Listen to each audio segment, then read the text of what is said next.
started today. By the end, I'd like you to be able to explain the relationship. Which, why am I talking over people still? I'd like to have you explain the relationship between squares and square roots, which is what we just did a lot of conceptual explanations about, right? Okay. So pencils down, eyes up here. Let's talk about this.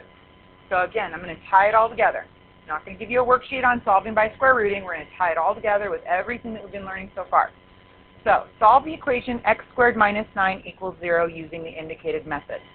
Well, so far, we've learned with graphing, if I don't do anything with factoring, forget the factoring or the square rooting, if I just look at this, it tells me that I have a parent graph that's being translated down 9 units, right?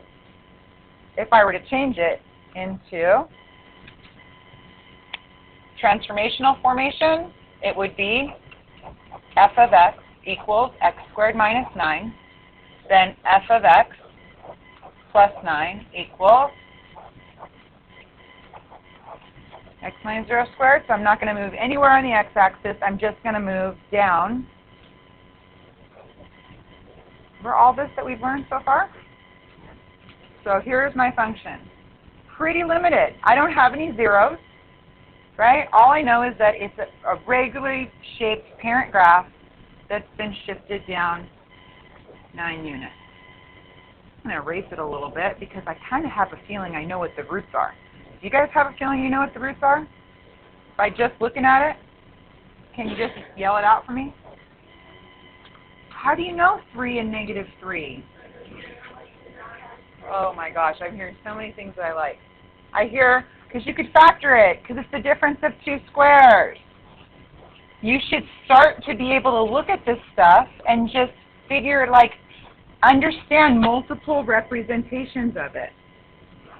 Right? So if I know that my zeros are at x equals negative 3 and x equals positive 3, that gives me more information about my graph.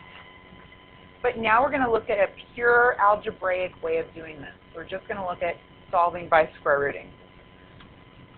So we're going to use those inverses we were talking about. So I would say if x squared equals positive 9, the area of my square is 9, then if I take the square root, I have no idea what just happened.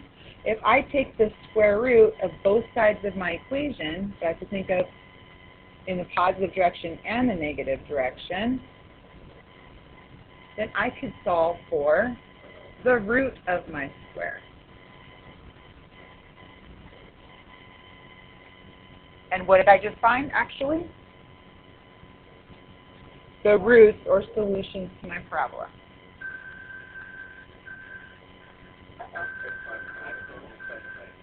Oh, okay. Let me pause this.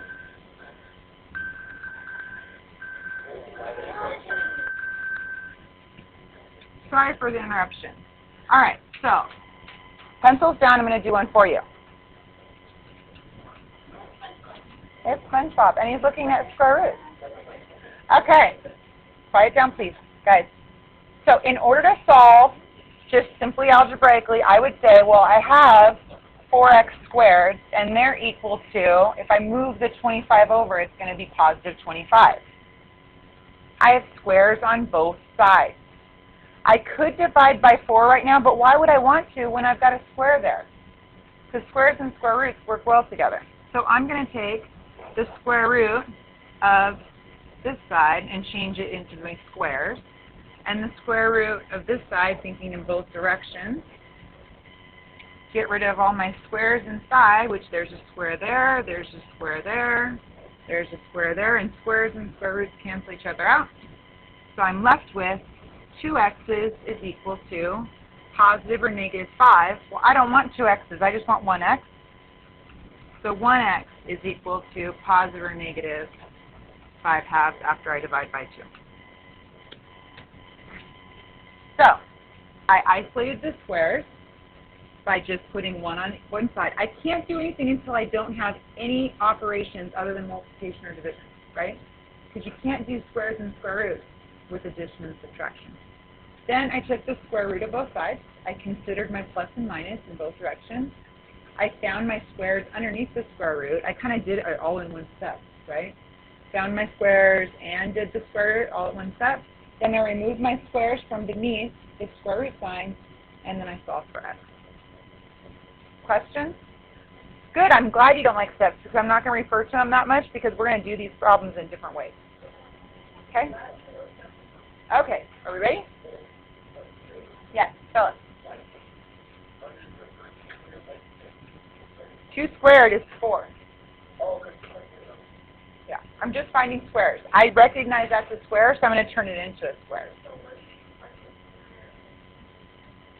The plus and the minus in front of this. It could be positive or negative. We will next. Okay, so I'm going to do another one. These guys, do you want me to do this one for you? Yeah. Okay, I'm going to do this one for you. Okay, so I'm going to isolate my squares. So this is actually, even though it's got a negative sign in there, it's a quantity. Once it's in that parenthesis, it doesn't matter what's in there, it's a square. Does that make sense? Kayla, pencils down. It doesn't make sense. Doesn't this say I've got something in there and it's a square? So even though it says x minus 1, because of the parentheses, it is isolated as a square. Okay? But this is not. We need to get rid of this. This is a square. This is not. I got to move it to the other side. So if I move 19 to the other side, I'm left with the quantity squared is equal to 100. Bingo. I've got squares. So I'm going to take the square root of this side. I'm going to make it equal to plus or minus the square root of the other side. What's the square in 100? 10.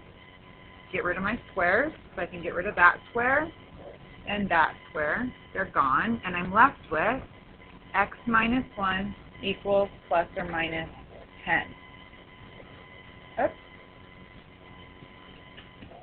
And this is when we consider our symmetry of our graph, right? We're going to be going in one direction, in the negative direction, so that would make it negative 10, and in the positive direction.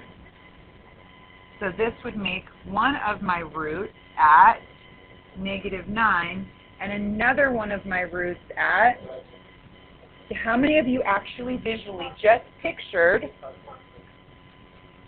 thank you, how many of you just pictured in your mind a graph with roots at negative 9 and 11? Do you know how powerful that is?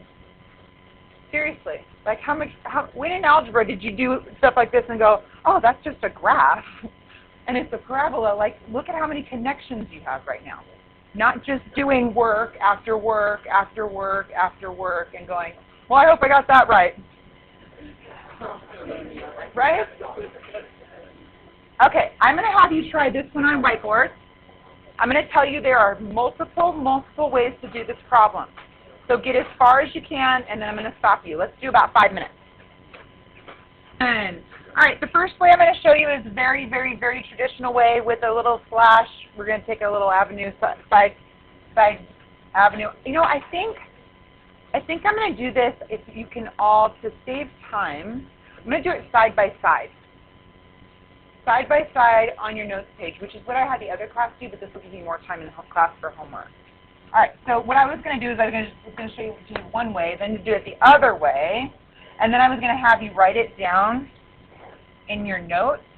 But instead, if you all promise me that you'll keep your pencils down and pay attention, I will give you all of the notes to do in a minute if you want them. I'm going to group that. Yes, make sure they keep their pencils down. Move back to the background.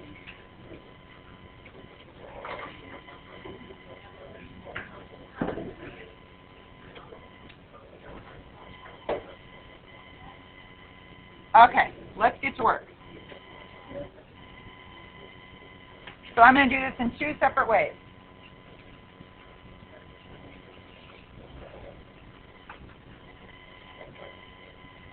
And I'm going to kind of do it side by side. I hope that's not going to confuse anybody. Okay, So this will be the more traditional side here. I'm going to print this side. So this side will be the more traditional side, and this side will be the non-traditional side. Okay, so the first thing I would do is I would say 4 times the quantity of x plus 3 squared is equal to, if I add 2 to both sides, I get 9. This side out happens to be the exact same thing. Why do I hear laughing? It is fun. We're enjoying ourselves. Okay, but not while I'm recording. Okay. Now, the next step I would do would be divide both sides by 4.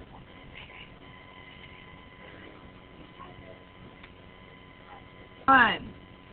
Okay, so that would give us now the quantity of x plus 3 squared equals 9 fourths.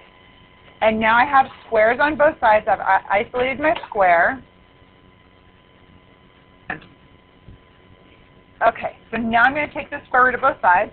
So I'm going to take the square root of x plus 3 squared is equal to, in both directions, the square root. 9 is actually 3 squared, and 4 is actually 2 squared.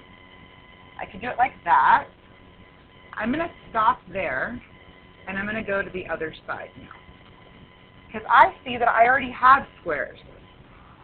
So I would make this a 2 square here, and that squared, and consider that this is 3 squared.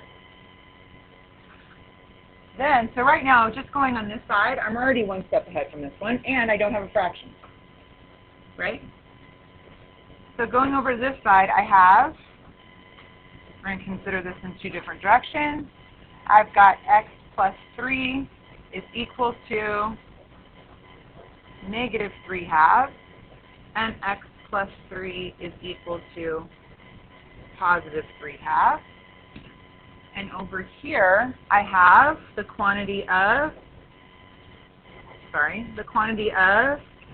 2 times x plus 3 equals 3, negative 3, sorry. And then I have the quantity of 2x plus 3 is equal to positive 3.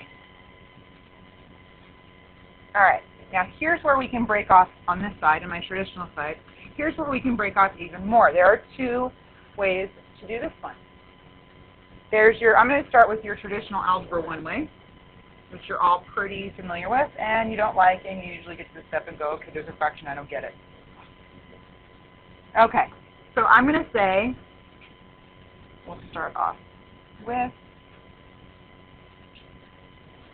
this direction. So this would be Algebra 1, and this would be Algebra 2. So Algebra 1 would be, I need to subtract 3 from both sides, which would give me 3 halves minus 3.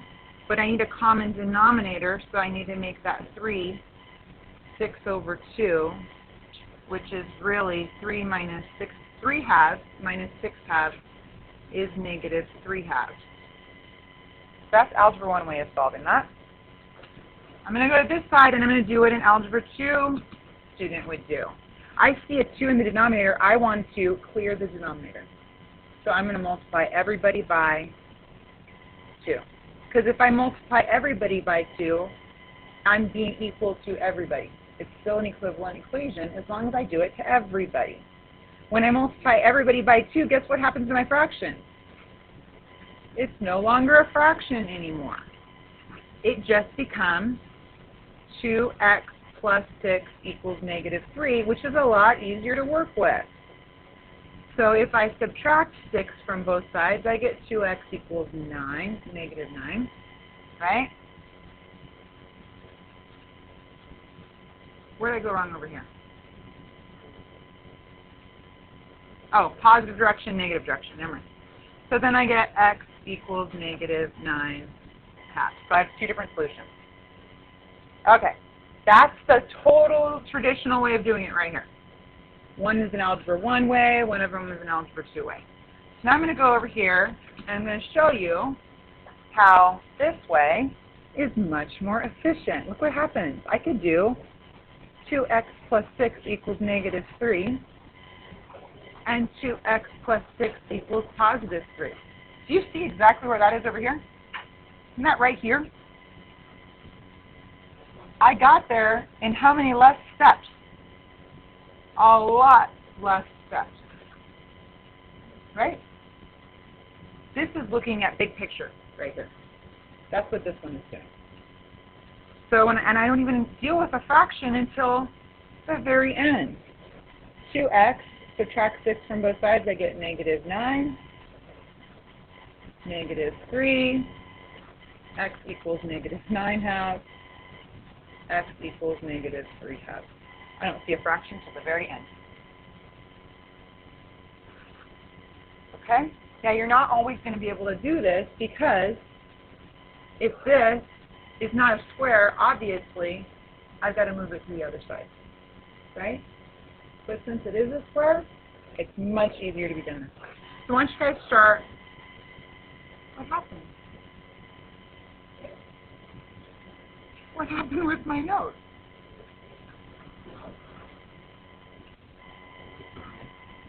It's not a sign.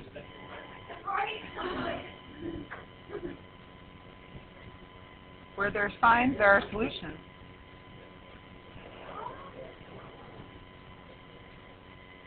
Deep? Do you like that? How deep that was? Where there's a sign, there's a solution? So I'm going to cut that.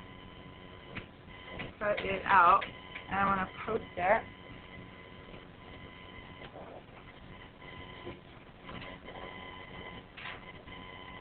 Look at that. Okay, so get that down in your notes. Okay, so I think that's enough time to copy this down. Next, you're going to look at my cute graphic. Look at what I told you that. What if I told you that the cat versus the dog war is just a front, and that both species are working together to take over the world? Look how cute! Can you see it? The cat's on the dog's butt so that it can get the dog biscuits. They're working together. I know. It's okay. Okay. All right.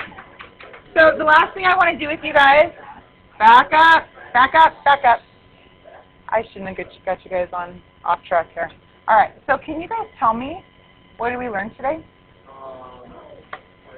How common core is and we're going to get traditional according to. Okay, so thank you, Lucas. I'll take that as a positive. So we learned about square rooting. Why do we solve by square rooting? Because sometimes it's easier to find roots that way. Instead of finding, taking the square root of both, instead of taking, guys, thank you. So instead of solving by factoring, sometimes we can solve by square rooting. What are we finding? The root of the square, but specifically,